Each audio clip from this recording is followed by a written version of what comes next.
G'day and welcome to Concreting for Beginners Part 1, Boxing Bits and Tips.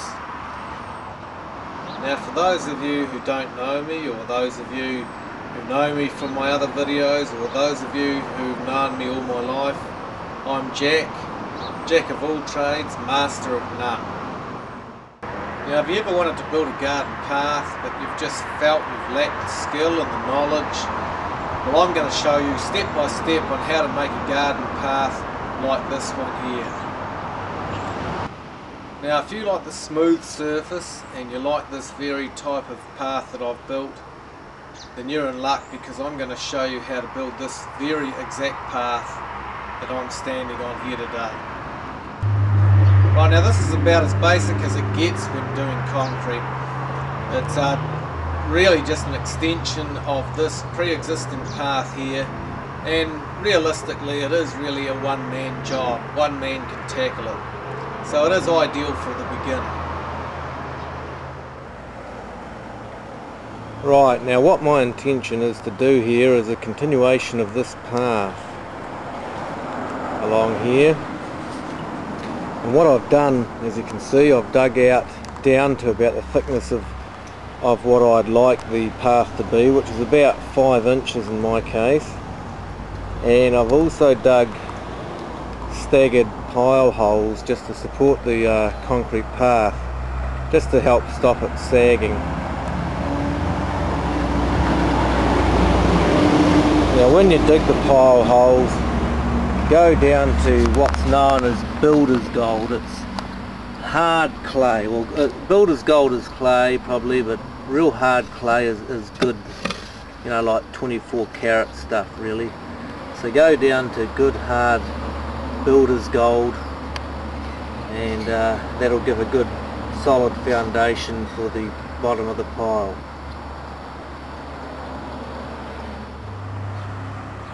Right, now the next thing I do is put down polythene, and I cut the pile holes out around the polythene. Now the reason I do that is just to try and keep a bit of moisture off the bottom of the concrete and such like. It's probably not 100% necessity, but I've done it all with the other paths, so I'll continue doing it now. Right, the next step I do is stick in some steel into the pile holes, and I measure up for this. You want them about 40 times overlap, so if you're using 10mm rod, that's 400mm sticking up out.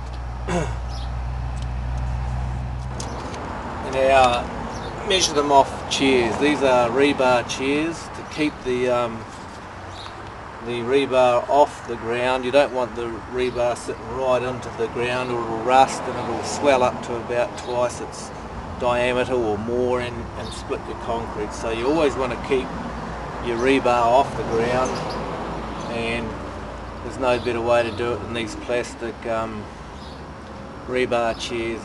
Don't worry about rebar tables. I'm not even sure if they exist.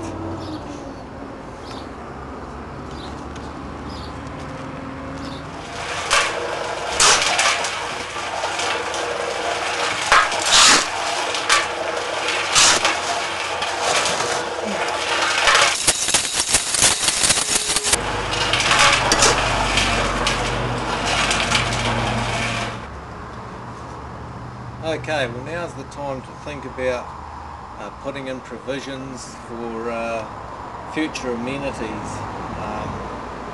What I've done here is I've dug a trench, and I'm using a 100mm round drain flow, so that I can stick something like 12-volt garden light wire, or likes of alkathene for water if you have to go to and fro. Now if you're using the 240-volt system like here in New Zealand, the minimum depth is 600mm, and that's what I'm going to go here, just to future-proof myself in case I do ever want to use 240 volts. If I don't, I can just bring up the water and that if I'm using that to a shallower depth on either side, but at least that there covers your for any future electrical stuff. Cutting out the polythene now while we've just dug the pile holes instead of later is so that it's easier to put over the top of the rebars as opposed to just simply guessing and trying to measure it later on with the rebars sticking up. Right, what you want to do now is take a measurement of some sort of reference point, like the edge of this concrete here, and so for future digging up you know where to go, and mine is about 1,050 millimeters. Right, with all that done, the next thing you've got to do is put out a string line to get the straightness of your boxing.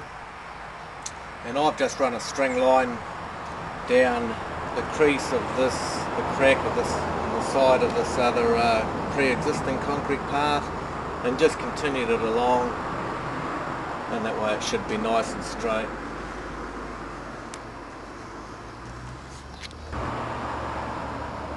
Well, for the boxing I like to use pretty good timber. I like to get it dressed on four sides so that it's generally nice and straight, you know what you're working with. And if you look after it well, you usually get, you know, 3-4 lots out of it. Okay, now comes the time for sticking in the pegs. I stick pegs in about every 500-600, and what you're looking for is you lay your boxing down and you try and keep it straight with the string, and you also have the bubble stick on it, try and keep it level all the way.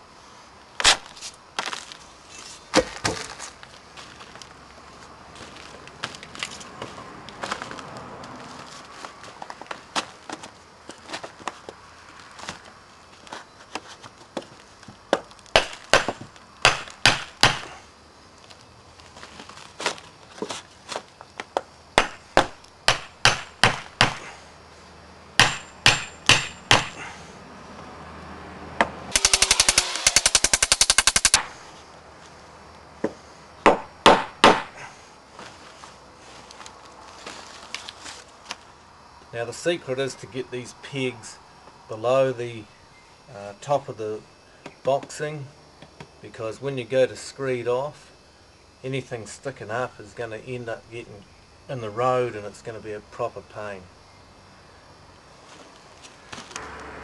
Right, with this side completed, and seeing we've been such good students and followed the master's recommendations and teachings to a T, and got this side nice and straight, we can then turn our attention to the other side, and it's made a lot easier because of the straightness of this.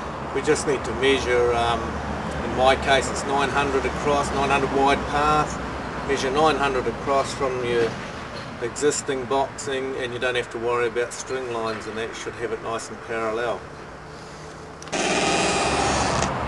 Now it's important to get your boxing level both horizontally and vertically. Now vertically it's known in the trade as plumb, though on occasions I have heard it referred to as apricot, but only by myself. No one else is dumb enough to use a stupid term like that.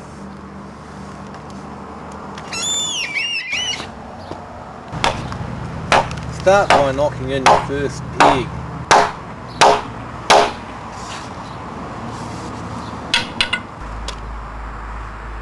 Right, now when it comes to mating your boxing up with the existing concrete, make sure you get it a level or something along the top surface of the existing concrete, and just bring up your boxing so that it's touching under the level, and that should be the right height.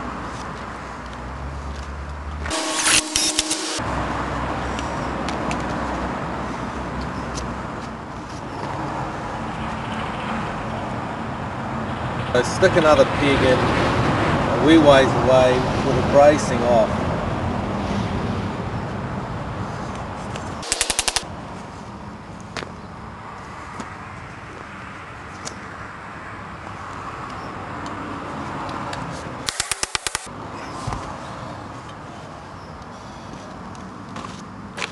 always go from the top of the peg that's at the boxing down to the bottom of the support peg, where that's the strongest and it's less liable to move. It needs support at the top to stop it from bowing out.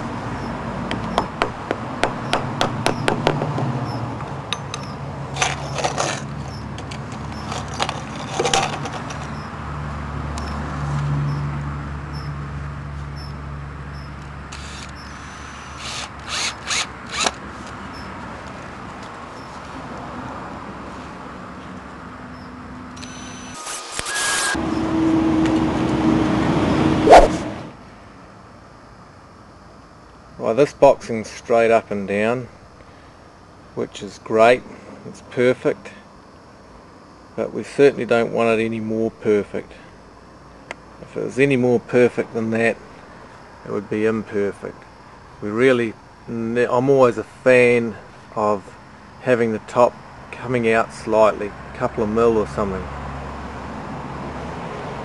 but that'll do. Right, now I want the water to flow off this way into the centre of the garden. So our path, our existing path, has actually got a slight fall with it.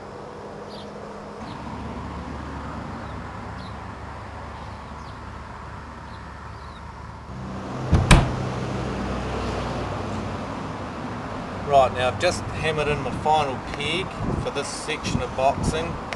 I like to use my S-wing hammer to whack these in when I'm working close to the boxing, because you've got more control. You might bruise the peg a bit, you can easily shorten that couple of mil off later on if you want to reuse them, which obviously you do.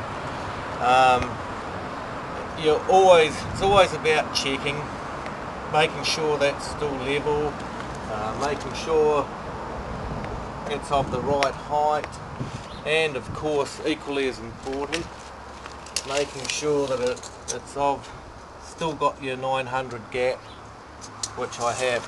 A poorly whacked in peg here can actually bow it in and shorten the width of your path. Now you've also got to check for the ever important plumbness, making sure she's plumb, which mine is. At least I hope so anyway. Now I have actually checked my boxing after I'd boxed it all up and found that it was out the wrong way, and I've had to just simply pull everything out, hammer in some clods into the holes and just start again. When you're out like that the wrong way, you are screwed.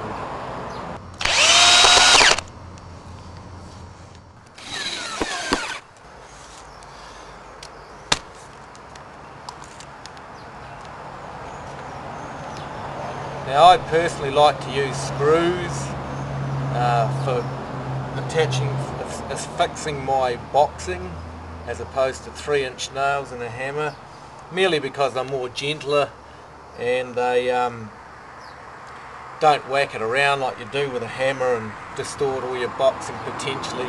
Even with the help of a maul hard up against it, I still don't like that 3-inch nail technique. And a good ruse is to simply put a bit of insulation tape over the head of the screw, because they do fill up with concrete and you can't get them out later, and that's quite a simple job. Done.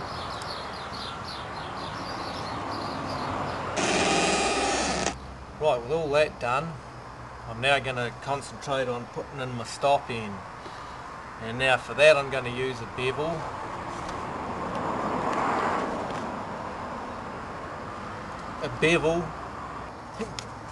Jeez. Now I'm going to simply put my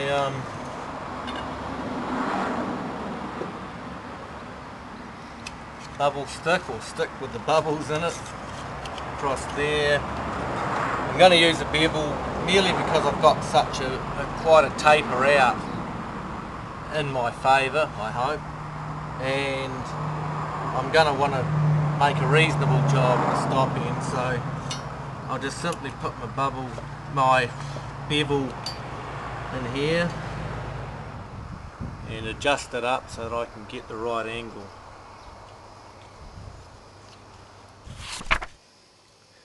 Now, after scraping the cement off the board, if you're using an old second-hand bit, we just stick our bevel on with the angle and just draw a pen mark on there like so.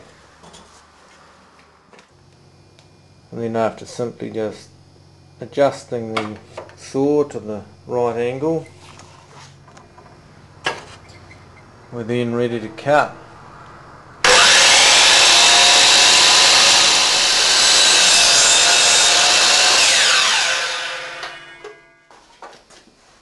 Now, after doing the same to the other end, you've now got your stop end. Too easy.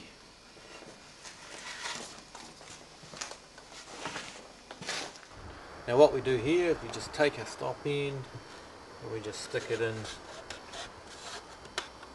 nicely like that.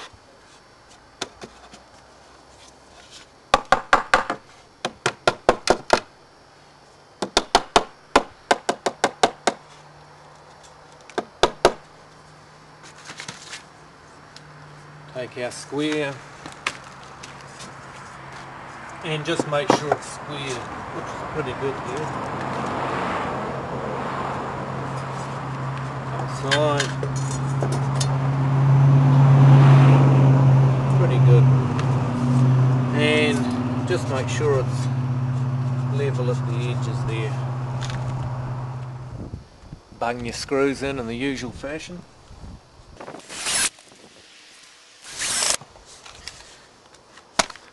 And we're all kosher. Now at this stage what you should have is something looking close to this. Now it is actually steel time. I'm not going to actually muck around too much on the steel torque, except to say you want two running straight down the full length of your concrete pad. That's just in case it does crack. You get special floats and put a line across, and it will tend to crack where that line is. I don't really want that. If it does crack, the last thing you want is this sort of setup. This has got no steel in it. We don't really want this. You trip your toes on it and everything like that. But the full length rebar right the way down. Keep it about 70mm off the side of your boxing, and that'll stop that kind of effect. So all I'm going to do right now is bend these down.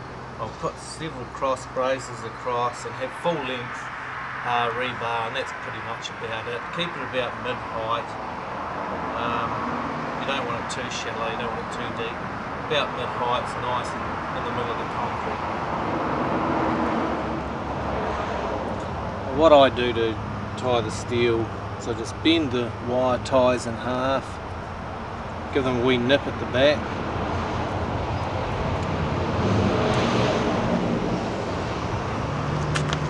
and then just stick them around the steel.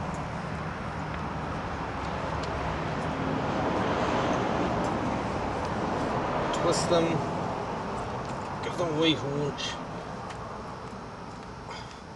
to take up any slop.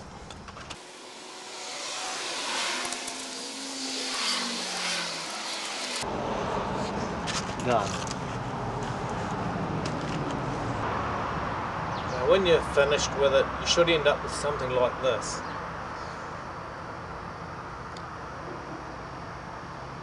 Now, just to consummate your project, right at the end you're going to need